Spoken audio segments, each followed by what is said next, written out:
दोस्तों, भारतीय न्याय व्यवस्था पर कुठाराघात करने वाली एक बड़ी खबर सामने आ रही है। खबर वाकई खुद में हैरान करने वाली, परेशान करने वाली है, विचारणीय है। यूपी के बांदा में तैनात एक महिला जज ने सीजेआई को पत्र लिख करके अपने लिए इच्छा मृत्यु की मांग की है। उनका आरोप है कि उनके साथ शारीरिक शोषण हुआ, गाली गलौज हुआ, बदसलूकी हुई।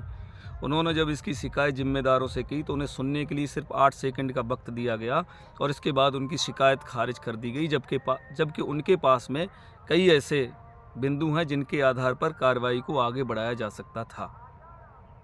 बहरहाल उन्होंने सीजेआई को अपनी चिट्ठी लिख दी है, इच्छा मृत्यु की मांग की है।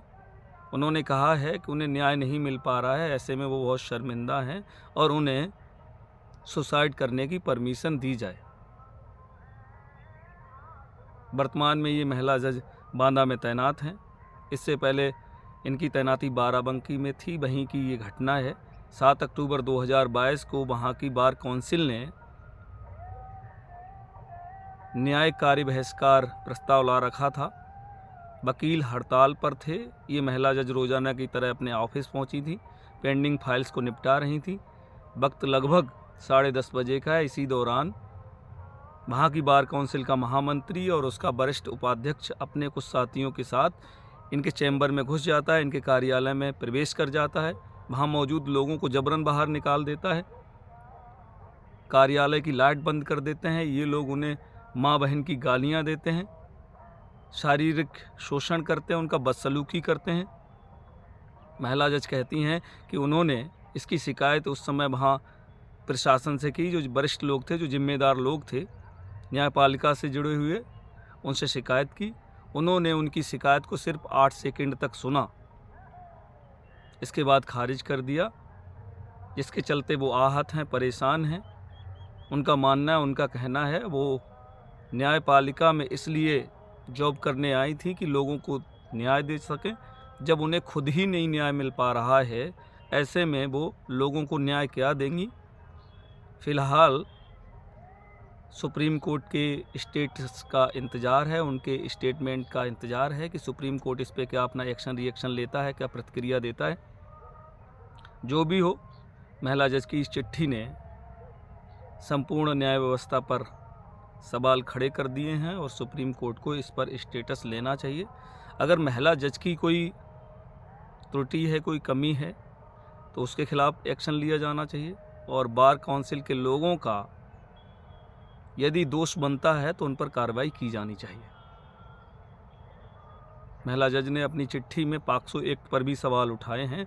उन्होंने कहा है कि पॉक्सो एक्ट सिर्फ दिखावा है, इस पर कोई पेन नहीं लेता, कोई इसका दर्द नहीं समझता, सिर्फ लोग टॉर्चर करते हैं। महिलाओं के न्याय के नाम पर सिर्फ सुना जाता है, उन्हें न्याय नहीं मिल पाता। वो कहती हैं जब वो सक्षम हैं, कैपेबल हैं, इसके बाद उन्हें न्याय नहीं मिल पाया, तो आप समझ सकते हैं न्याय व्यवस्था किस तरीके से चल रही है। और जब वो ये कहती हैं कि उन्होंने सबसे शिकायत की, सबको बताया, तो इसमें सुप्रीम कोर्ट भी इस दायरे में फंस जाता है कि सुप्रीम कोर्ट ने भी उस पर संज्ञान नहीं लिया, जबकि हाई कोर्ट, सुप्रीम कोर्ट इन सबको संज्ञान लेना चाहिए। एक महिला जज किसी अपनी परेशानी को शेयर कर रही हैं, अपनी बात को बता रही हैं, तो ये बहुत ज़्यादा गंभीर हो जाता है। ऐसा नहीं है कि किसी भी व्यवस्था पर सवाल नहीं खड़े होते हैं, वहाँ कोई व्यवस्थाएं नहीं होती हैं, वहाँ गलत नहीं होता है, न्याय व्यवस्था में भी होता है। लेकिन न्याय व्यवस्था में अगर किसी सामान्य आदमी के साथ में अन्याय हो जाए तो लोग ध्यान नहीं देते हैं, ये विचारणीय नहीं है।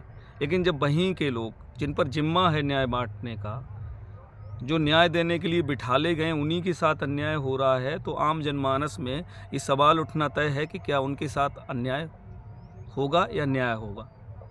जब शासन प्रशासन उनके साथ अन्याय करता है, तब वो प्रत्येक व्यक्ति दौड़ा हुआ न्यायालय की शरण में जाता है। अगर न्यायालय में भी कुछ इस तरीके से चल रहा है तो उनके साथ न्याय कैसे हो पाएगा। फिलहाल महिला जज की चिट्ठी ने बहुत सारे सवालों को जन्म दे दिया है।